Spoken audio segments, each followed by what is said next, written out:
That small town factory seems to be worth more than we thought. I thought it was plain, but maybe I made a mistake. If that's the case, maybe I should have taken a job at that factory. With family connections, promotion would be certain. When I returned home from the funeral, I was shocked to hear my husband and son talking. I work at the small factory my father ran, but my husband and son, who work at a large trading company, always seem to look down on it. However, after seeing the large number of people who attended my father's funeral, their attitudes changed. I can't stand the thought of them taking a job at the factory we have worked so hard to protect just for fun. Moreover, it is a big mistake to be sure of your career because you're a relative. There are people who make their living at that company, and those who take pride in their work. I can't allow those people to be insulted because of me. With quiet determination, I packed my belongings. I will never come back to this house again. My name is Nancy Wilson. I was born and raised as the only daughter of a small-town factory owner. My husband's name is Robert Wilson. He was a salesman for a trading company, and we got married about 30 years ago, having a son named Mark. Mark, influenced by his father, grew up to be a sociable and cheerful child. Rather than just cheerful, he is more like flashy and showy. Before getting married, I found those traits of Robert fresh and attractive, but once married and seeing Mark grow up the same way, I feel like I'm the only one with a different sense and feel out of place. What's more concerning is Robert and Mark's sense of money. Both of them are big spenders, often straining our household finances. We've had numerous arguments over this, but we've never been able to see eye to eye, and here we are. However, I never expected that this dissatisfaction would turn into such a big deal. I have been working at the factory run by my father, Edward, since I was young. I've been there for so long that now I'm entrusted with the position of executive director. My father wants my son Mark to help with the factory management, but young and flashy Mark seems more interested in sales at the trading company than in our factory. I like talking to people, and I think I'm suited for sales. But I know that Mark, who said that to my father, secretly despises the factory, saying, "I hate the dull small-town factory." My father seemed to sense Mark's feelings, and after that, he stopped talking to Mark about the factory. It was hard to see my father looking so sad, but neither Robert nor Mark had any interest in factory management, and had always looked down on our small factory as a mere subcontractor. It doesn't feel good to have the factory that my father and I cherish so much looked down upon. But I had given up on trying to change Robert's flashy mindset, knowing we thought differently. This time, I'm going on a tour with some friends. I'm thinking of taking Mark with me, so I'm going to buy a motorcycle. What? But motorcycles are expensive, aren't they? Are you buying it? Why don't you chip in half? Since both of us work, we have an agreement to split living expenses, but we can spend our own earnings freely. That's so sudden. When I showed reluctance, Robert raised his eyebrows. He's a salesman too, so networking is important. It's for Mark, so it's fine. All right, but besides the motorcycle, why don't you sometimes take Mark to see his grandfather? His health hasn't been great lately, and he might need a short hospital stay. Seeing Mark might cheer him up. My father, despite running the company energetically, couldn't escape the effects of aging and had been going in and out of the hospital recently for short stays and tests. My mother passed away a few years ago, so I worry about my father living alone. But when I express my concerns, Robert gives a half-hearted response. Oh, right. It's tough right now because I'm busy, but maybe sometime soon. I'm talking about Mark. Lately, whenever I point out something to Robert, he quickly becomes irritable. This time was no different, and he immediately glared at me. Stop nagging. We talk about work because we're both in sales. I need to pass on my know-how to him. I have recently started to think that they both just want to have fun. Robert has always used work as an excuse to be away from home, leaving me to handle most of the childcare and housework alone. Mark, having grown up watching his father, often says outdated things like that's just how men are. I'm worried about whether Mark will ever be able to get married with this attitude. Anyway, that's it. About the motorcycle, I'm counting on you. Well, okay. Later, I found out that Mark had secretly visited my father. Mark suddenly showed up at my house. I thought something was up, but he just asked for money. He said he wanted to buy a motorcycle helmet. My father told me this in a casual conversation, and I was at my wit's end. I can't believe it. Robert told me to chip in for Mark's motorcycle. Mark said he'd buy the helmet himself, but he's my adorable grandson, so I gave him the money. Like many grandparents, my father is doting on his grandson. But as I see him become more self-indulgent with age, I'm beginning to reach my limit. I am fed up with my son's selfishness, even though he is my own child. The same goes for Robert, whom I married out of love. Robert never helped with housework or childcare, using his work as his excuse to have fun. Back then, my mother was still around, and my workplace was understanding, so I managed. But now, I feel my love for him fading. Nancy, I'm sorry, but I have to be hospitalized again. Please take care of the company. Okay, I will. Honestly, I have started thinking about our divorce. As for the factory, I can't rely on Mark, and he probably doesn't want to take over. It might be better to find someone, regardless of blood relation, to take over. I'll talk to my father after his hospitalization. I'm sure he'll agree. Since my father was hospitalized, my days have been busy with my work and caregiving. Work is manageable with the help of my colleagues. It's busy, but thinking about standing proud when my father returns keeps me going. The problem is caregiving. Robert and Mark still use work as their excuse and don't visit the hospital. Ever since I scolded Mark for asking my father for pocket money, he's been sulking. Robert supports Mark in this.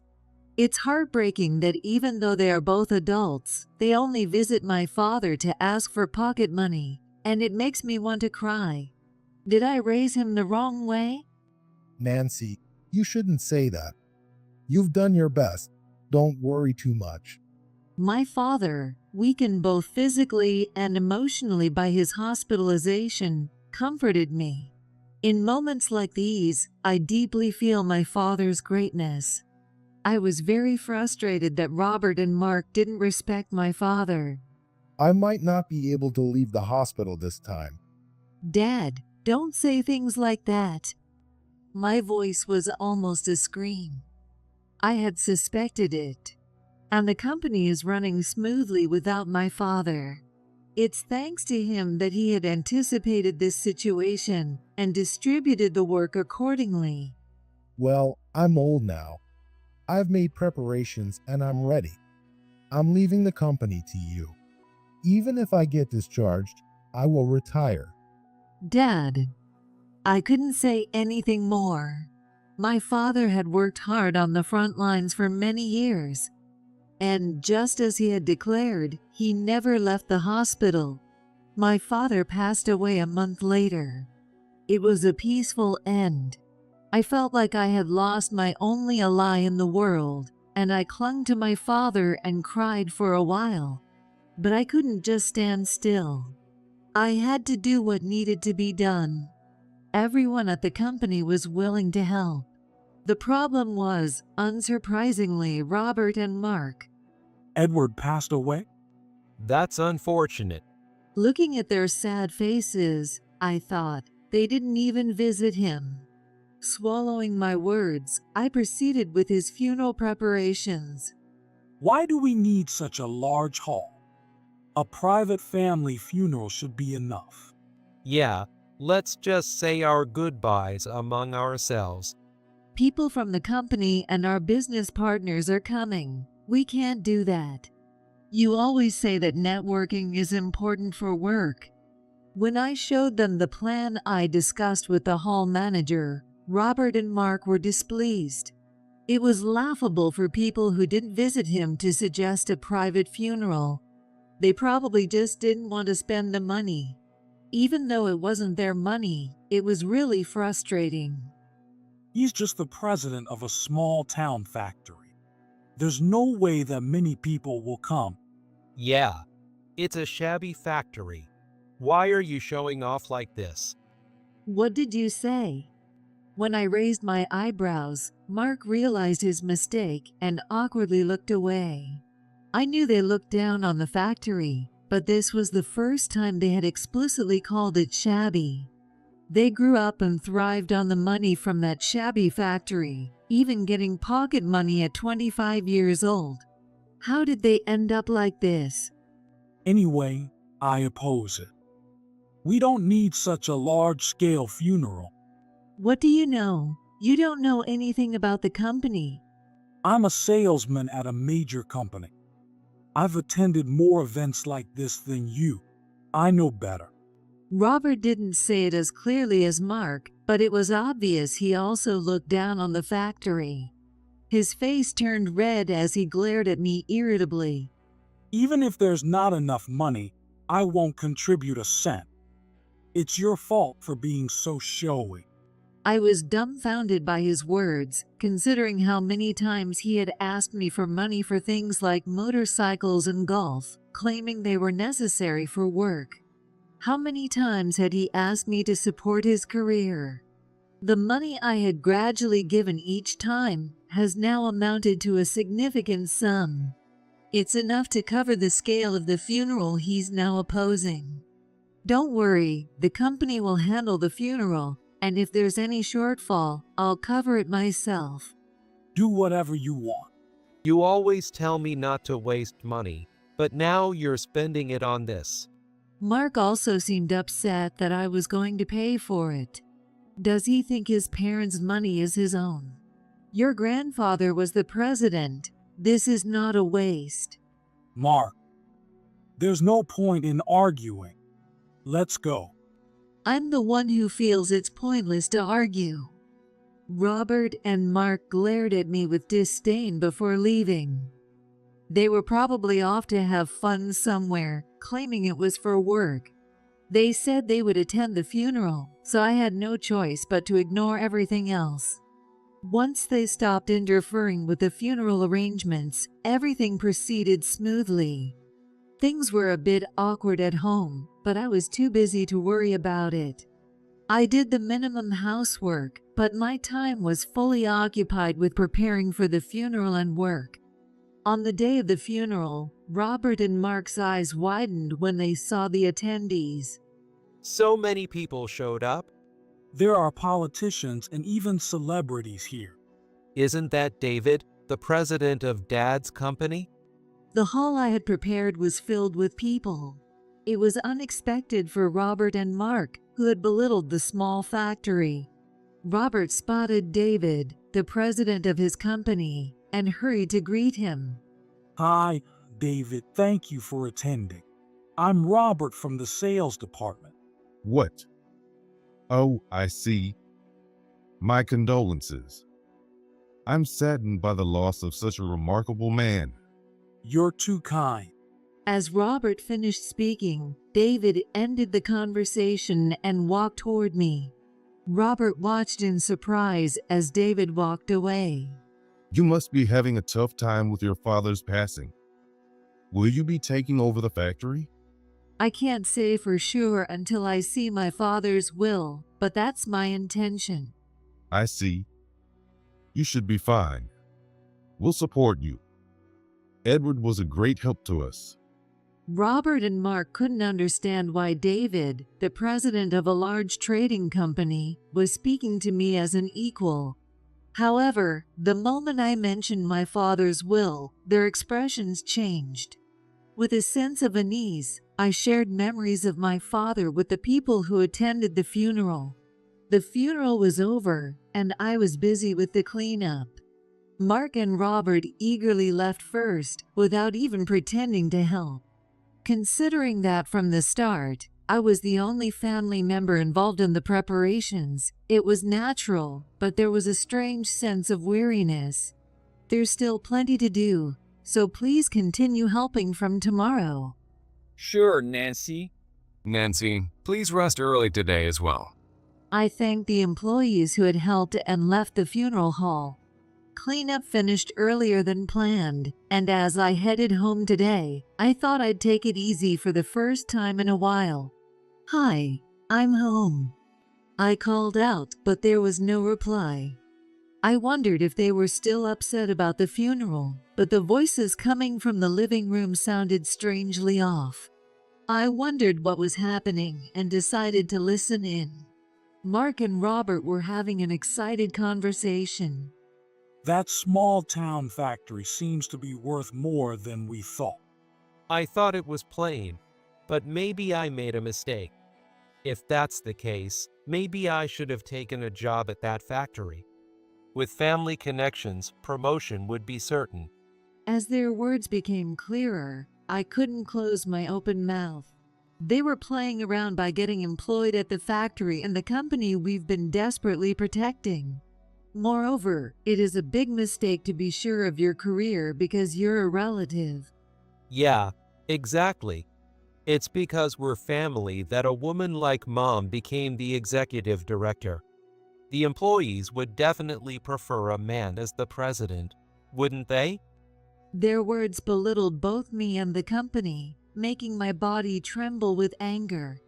Women taking maternity and childcare leave and still getting promoted must be nice. Men work themselves to the bone without those breaks and still can't get ahead. Maternity and childcare leave are nothing like the breaks they imagine. It's like doing another job while away from the company. I realized how badly I had failed in raising Mark. I never thought he would grow up to be so narrow-minded and outdated. Moreover, he looks down on his own mother and even mocks me. Well, it's not too late. You could say you're helping Mom and switch jobs. It'll all be yours eventually anyway. Mark turned out this way largely because of Robert's influence. He never helped with childcare or housework, but was always eager to spend money on expensive hobbies for Mark. This hasn't changed since Mark was a child. That's true. Next president does have a nice ring to it. I'll talk to Mom. Their comfortable lives were built on my sacrifices. It was the moment I clearly realized something I'd been avoiding thinking about. If things continued like this, they would keep trampling on me. Moreover, Robert and Mark were about to trample on the factory and company that my parents, the employees, and I had worked so hard to protect. Many people make a living working there, and many find fulfillment in their jobs. I couldn't let my mistake harm the employees. Quietly making up my mind, I walked past the living room where the two men were chatting and laughing. Since there were plans to stay overnight while preparing for the funeral, my belongings were already somewhat packed. Maybe it was because I secretly wanted the divorce with Robert. I didn't need to pack anything further. I could leave immediately. 3 seconds later, I walked out of the house.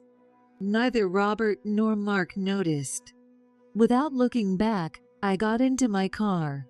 It was convenient, so I decided to return to my father's house where he had lived alone. It's too full of memories to sell, and it has plenty of space. Though it feels too big for one person, my father was a well-known figure in the town, and many people didn't want the house to be sold. I had already prepared to live there since I often stayed over when my father's health was poor. I sent the divorce papers to our old house. The day after I left, I received an overwhelming number of calls from Robert. Hello. Nancy, where are you right now? The sudden loud noise on the phone made me frown. Where? At my parents' house. Haven't the divorce papers arrived yet? Divorce papers? What are you talking about? I haven't heard anything. Robert was clearly flustered. He must be worried about losing his source of money. I sighed deeply. Our different senses of money have become too hard to ignore lately. Now that Mark is grown, it's fine, right? You two enjoy yourselves. What? Are you kidding me? No, let's talk this through. I'll change whatever I need to. For once, he wasn't yelling angrily. Seeing me as a source of money, he tried to flatter me with a forced, gentle voice. Mark was the same way. Mom, it's too much to leave suddenly. Please come back. We're family, right? Let's talk. Mark, you're already 25. You should be able to manage without me. It's time to stand on your own. Standing on my own and you leaving are two different things. It's lonely to break up the family, regardless of independence. He was unusually meek, unlike his usual arrogant self. They always left everything at home to me while they played around. On top of that, they looked down on my job and me, acting as if they were superior. Now, suddenly, they were talking about loneliness, family, and wanting to talk things out. Thinking they were eyeing my father's company behind their pleas made me sick. However, I was living at my parents' house. They know the address of my parents' house, so if I push them away here, they will just show up at the house anyway. After thinking it over, I decided to talk to them. All right, but keep in mind that I want to divorce you. Oh, okay. Let's just talk first. Robert and Mark underestimated me. They were salesmen, confident in their persuasion skills, and thought they could easily talk me out of it in person. They can think that way for now. I am completely fed up with them. To completely sever ties with the two of them, I began preparing for the discussion. The meeting took place 3 days later. It was rare for Robert and Mark, who usually claim to be busy with work and quickly leave the house, to immediately agree to a discussion. I had hoped for about a week to prepare, but they wouldn't allow it. They were likely planning to gang up on me and talk me out of it. They probably thought that if they gave me a week, I'd talk to others and gain some advice. In fact, that was my plan. But if I couldn't prepare alone, I'd find another way. In reality, I had already been preparing since I mentioned wanting a divorce. It was just a matter of speeding up the plan, which posed no problem for me. I brought a lawyer with me. Nice to meet you. I look forward to working with you today. This lawyer had helped us a lot with the company. He's the most well-known lawyer in the area and is also very strong in divorce cases. Robert and Mark seemed intimidated at the mention of a lawyer. Wait, hold on. Isn't this a bit too aggressive, bringing a lawyer to a family discussion? His strained laugh was pitiful. His voice was shaking, clearly more flustered than he appeared. I told you, I want to divorce you. If you aren't willing to agree, this is quite normal. Mom, do you really want to cut ties with us that badly? Mark looked at me with a sad expression. Before, this might have swayed me, but after hearing their conversation in the living room, I found that I felt no love for either Robert or Mark. That's right. I obviously want to sever ties with someone who thinks they can get promoted just because they're family in the company that my parents, the employees, and I have worked so hard to protect. What? Mark turned bright red and fell silent. He never imagined I had overheard that conversation. How naive, even though I left that day. They had no suspicion at all.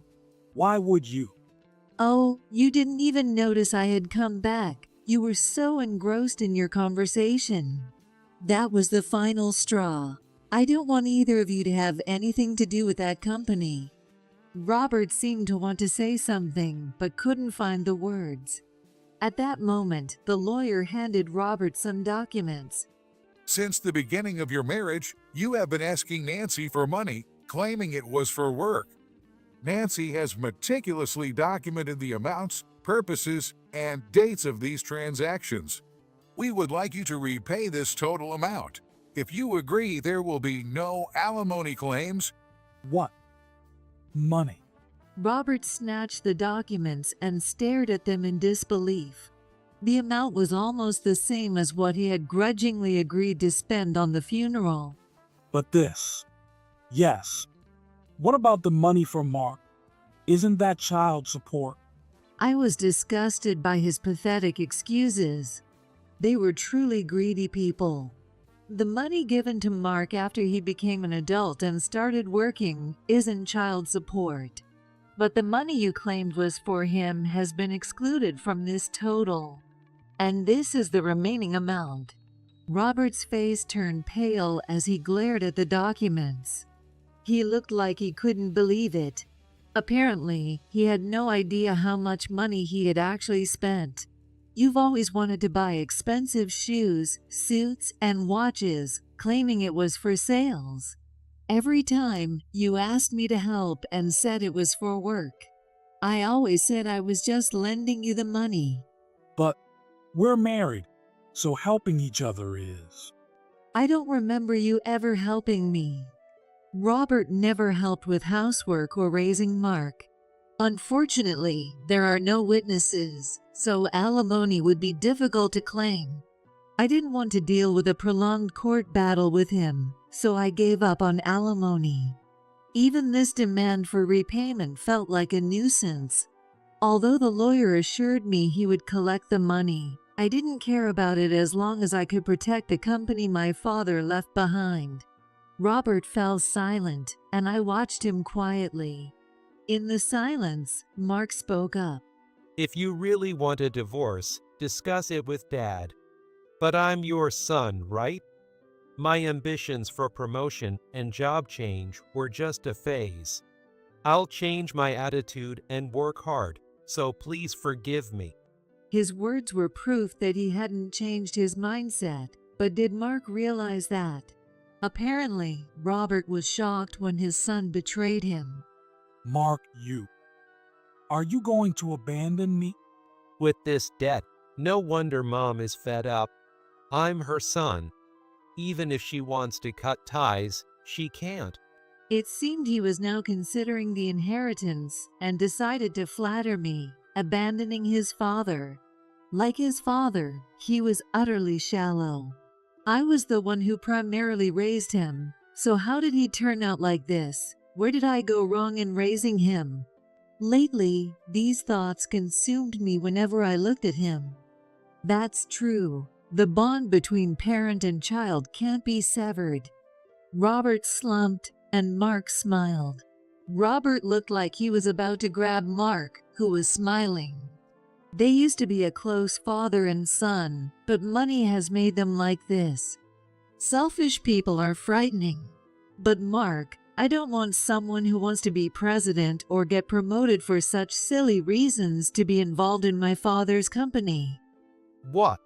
Mark's face froze. At that moment, the doorbell rang. Robert frowned suspiciously. Who could it be at a time like this? It's a guest I invited. What? Robert and Mark visibly tensed up. Too much trouble to explain. I quietly stood up and invited the guest in. David, thank you for coming. When Nancy asks, I can't say no. David?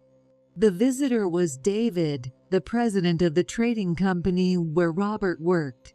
He had been an acquaintance of my father's for a long time and a business partner of the factory. Although Robert only learned about it at the funeral, we had known each other for quite a while. Like the lawyer, he was more of my father's acquaintance than mine. I heard that my employee has been causing trouble. I apologize. No, since he is my husband, David, you don't need to worry about it. I should apologize for troubling you instead. It's all right. Edward helped us a lot, and I hope to continue a long relationship with your company. David smiled kindly and looked at Robert. Facing his employer, Robert straightened up, sweating profusely. You're Robert, right? It would be a problem for someone as clueless as you to get involved with that company. I'm sorry, but could you give it up? What? The small town factory. Seeing Robert's surprise, David sighed deeply and shook his head. Robert, unable to assert himself in front of his boss, seemed confused about the situation. It was fortunate for us that Edward separated his private life from work.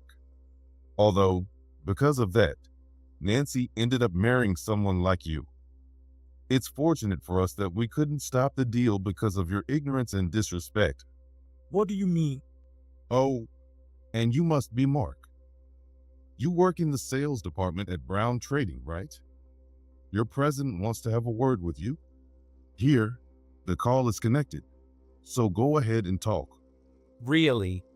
Oh, okay. Just having David there changed the atmosphere of the room dramatically.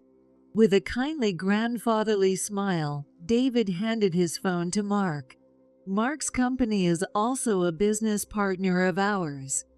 I think Mark's boss will tell him the same thing. Robert, you need to divorce Nancy. But this is a family matter. But you're interested in that company, right? So it's a no-go. Even if you weren't interested, it still wouldn't work. Neither you nor Mark are suited for management. When a current president says it, it carries more weight. Robert was at a loss for words, desperately searching for a rebuttal. You don't even know how many patents that company holds, do you? Nancy is already managing the patents. Even one of those patents is an American treasure. It's extremely valuable. I can't allow someone who would be dazzled by such value to stay near Nancy. The talk of patents was news to Robert, who stood there, mouth agape and paralyzed. Ignoring Robert's bewilderment, David continued in a relaxed tone. Do you understand? Mishandling just one patent could harm not just our company and Nancy's company, but America as well. I can't let someone who doesn't understand that be involved with that company. Mark was likely hearing the same from his own boss. Seeing Robert still trying to argue, David delivered his final blow. If you don't want to end up on the streets, stop being greedy. It was a clear warning that further involvement would lead to their downfall. David was in a position to make that happen. The thought of the people who attended my father's funeral must have crossed their minds. If other company presidents, lawyers, politicians, and famous people shared David's views, Robert and Mark would be blown away like paper in a storm. I understand. Imagining his own downfall, Robert looked down and spoke weakly. Mark, having heard something similar from his own boss, also promised to no longer involve himself with me. After that, I successfully divorced and got Robert to repay the money he owed me. Robert and Mark were demoted and forced to relocate due to the recent trouble. Robert was transferred to the south, while Mark was sent far north. Moreover, they were given dead-end positions with significantly lower salaries and no prospects for promotion. It's too risky to let them run loose. We plan to keep them employed here. Mark's boss has the same plan. Despite the underlying fear I felt from David's words, I was grateful for his help and decided to accept it. I intend to repay this favor by supporting the company my father left behind. Freed from Robert and Mark, I dedicated myself to work and now lead a fulfilling life every day. This company was left to me by my parents. Some even call it an American treasure. The small-town factory that Robert and Mark mocked is my life's work and one of the small businesses that support America from behind the scenes. Even a single patent is considered an American treasure. With David's words in mind, I continue to work hard today.